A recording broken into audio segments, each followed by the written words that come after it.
Everything they tell you to care about is a distraction. We know that by now. I hope you do. Everything they tell you not to question is the truth, and you should be questioning it.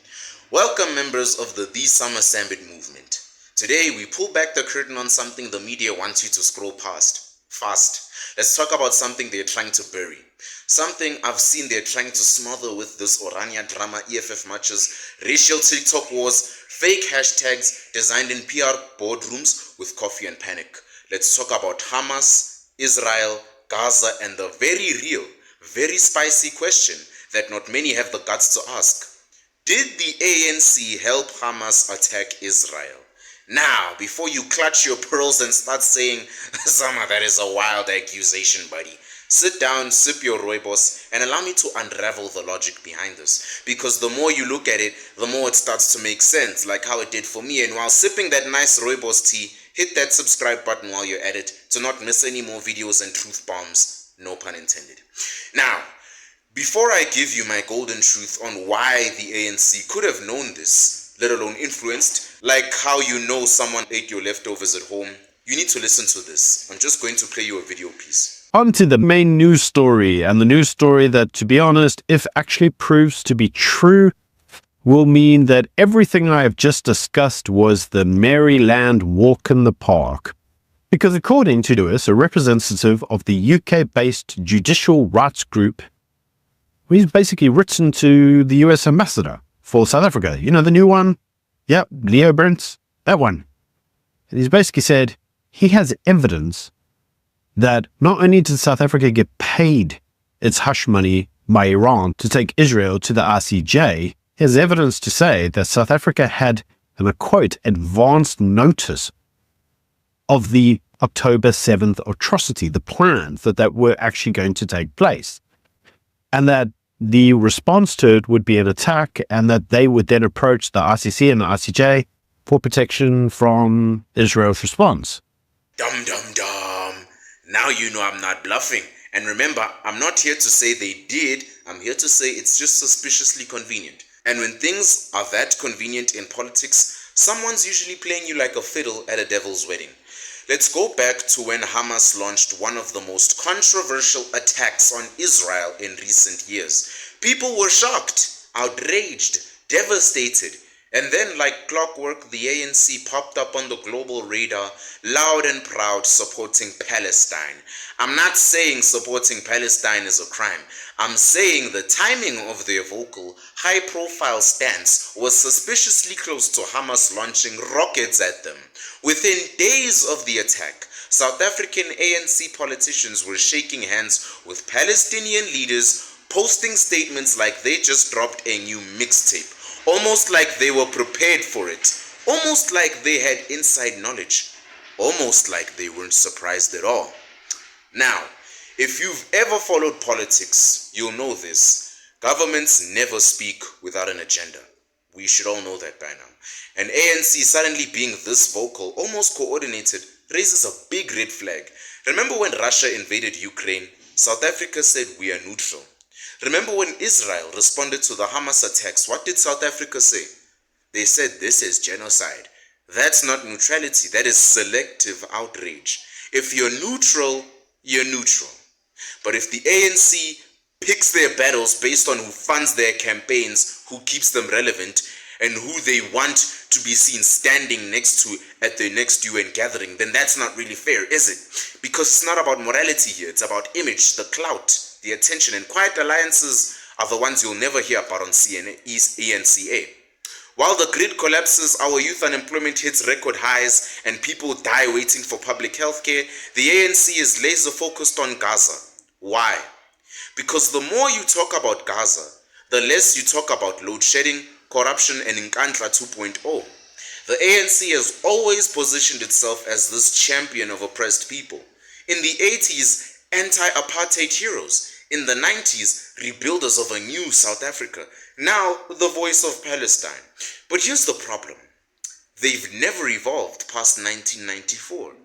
They are still stuck in the struggle narrative, and they use that narrative to distract us.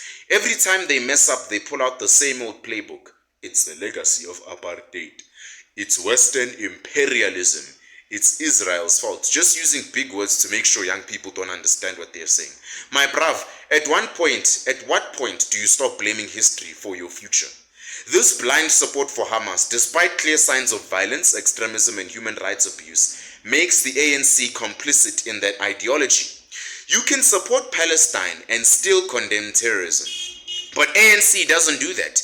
They just light their little PR torch and hope nobody notices they're burning both sides of the house.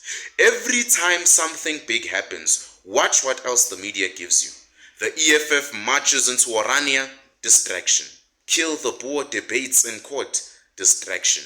Orania drama, distraction.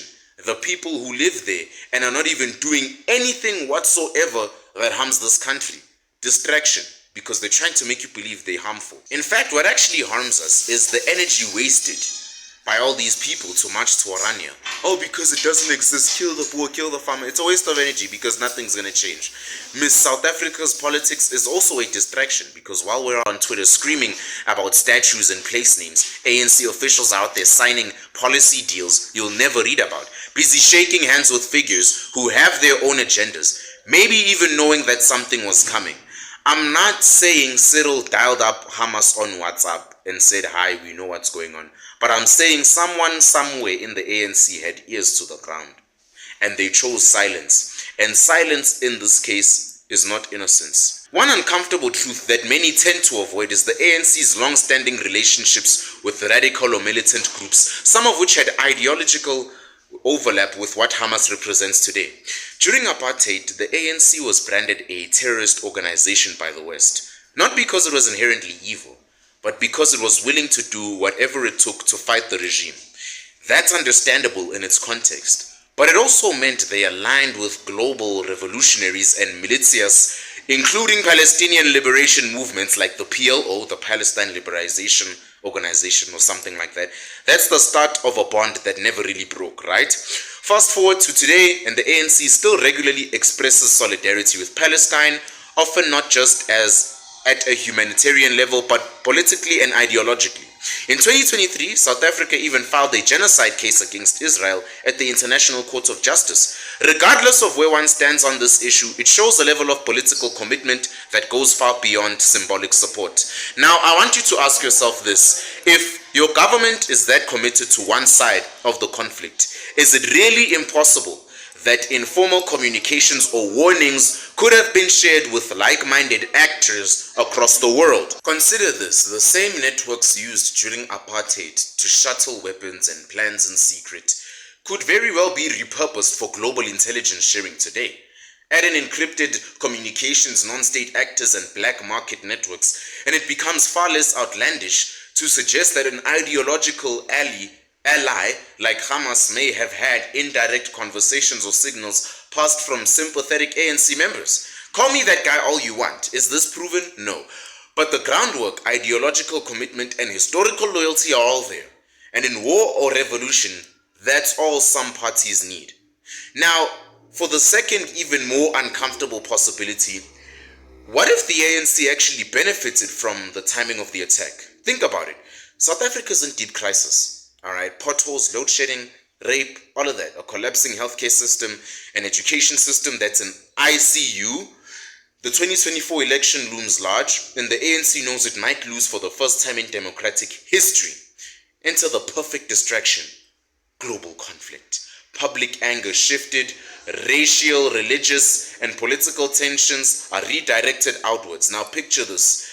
You're ruling a party desperate to stay relevant. You know your support base is emotionally and ideologically in tune with the Palestinian cause. You see that international news channels will swarm over any breaking news from Gaza or Israel. Is it that crazy to think you might encourage or allow a spark to ignite abroad, just enough to dominate headlines and give you political cover at home? You don't have to directly hand over weapons. You don't need to be on the ground. All you need is prior knowledge, the kind that says something might go down next week, and you quietly choose to do absolutely nothing. Or worse, you make sure the conversation at home is steered toward outrage at Israel, global injustice, or pan-African solidarity. Because now no one is talking about ANC corruption. No one is watching ESCOM anymore. No one is counting the unfilled posts at our hospitals. Everyone is too busy screaming about Gaza. It's Gaza, Gaza. The truth in politics, timing is everything. And chaos abroad often buys peace at home. You see, we often imagine conspiracy as men in dark rooms plotting with maps and cigars. But the real conspiracies are actually far quieter and more sinister. They come in the form of emails never sent, intelligence never shared, and warnings never voiced. People like Summer Sambit cancelled. That brings us to the third uncomfortable possibility. Did the ANC know something and choose to stay silent? South Africa has a vast, uninterrupted intelligence apparatus, much left over from apartheid, later absorbed and modified under ANC leadership. And despite its dysfunction, SAPS and SSA do have access to global intelligence sharing platforms, particularly through BRICS connections and limited cooperation channels with Middle Eastern and African nations. Hi guys, I'm tired today. Why did I make a video? Anyway, imagine this scenario, right? Hamas begins something big, something global chatter starts to pick up on. Allies or informants within BRICS or even sympathetic groups within Africa catch a wind of early rumblings about coordinated attacks or uprisings. The ANC, through its diplomatic ties, particularly with Iran, Palestine, and non-Western aligned nations, might have received word, not necessarily of a specific date, but of unusual activity or movements in Gaza or southern Lebanon. This is normal in geopolitics. What's not normal is what you do with that information. Now pause and ask yourself this. If South Africa had shared such intelligence with Western or Israeli embassies, wouldn't that be seen as a betrayal by its pro-Palestinian base? And in this hyper-tribal emotional online age, perception is everything. If the ANC helped the enemy, they risk losing both their grassroots and their credibility in global South politics. So instead, maybe they didn't say a thing, just enough silence to remain clean, and that silence might have cost lives, a lot of lives and limbs. That's not just speculation, it's how complicity often works in international politics. Many governments have been caught before for knowing about an upcoming attack and then letting it slide for strategic benefit or political favor, right? That's not groundbreaking information. Worse still, what if certain ANC members hoped this attack would reignite global pressure on Israel, thus making South Africa seem morally superior by comparison? That way, they could hold press conferences, file ICJ cases, and become the darlings of international progressive movement. A neat distraction from failing domestic record. Marilyn Monroe style. It's not about pulling the trigger. It's about knowing who's aiming and quietly stepping out of the way. You know what I'm saying? That's how the game is played. And the fact that no one's even allowed to ask these questions without being called a conspiracy theorist is exactly why we must. Let's play the what if game. What if the ANC knew Hamas was planning this? What if some intelligence was shared? What if South Africa's intelligence services are more aligned with Palestine than they let on? What if they believe causing chaos abroad takes pressure off the chaos here? And most chilling of all, what if all of this is part of a quiet alliance, one that puts South Africa on a list it doesn't belong on? You want BRICS? You got it. You want isolation from Western influence? It's coming. You want to alienate every democratic country on the planet? Congrats. You're doing great, ANC. I'm not here to hand you a conclusion. I'm here to hand you a question. Why now? Why the sudden obsession with Palestine, Israel, Hamas, Russia, and Ukraine? Why the deafening silence when Israel was attacked? Why the anger only when Israel fights back? If the ANC is as peace-loving as they claim, then why is their energy always one-sided? Is it ideology? Is it strategy? Or is it complicity? You decide. But whatever you believe, never forget this. While they feed you and me hashtags and headlines, something much bigger is always happening behind the curtain. Stay sharp, stay reasonable, and stay dangerous. The Summer Sambit out. Oh, wait. I forgot to tell you one important key detail. If you're watching this video right now, chances are high the interview between myself And yes, you guessed it, Kwazemi, South Africa has been uploaded. It is a tough interview, one you don't want to miss because we cover everything. If you're someone who's squeamish or has weak intestines, then don't watch that interview because you'll get very offended by it. But there we both spit truth bombs, and it's a successful discussion where not only we talk about the current affairs, we talk about everything from youth problems to motivation and so forth. I even advertise my realm of reason over there, which you should join. Link in the description below. Stay safe. Go watch that interview just after you watch this video, and I get you thinking and I open your mind. Take care.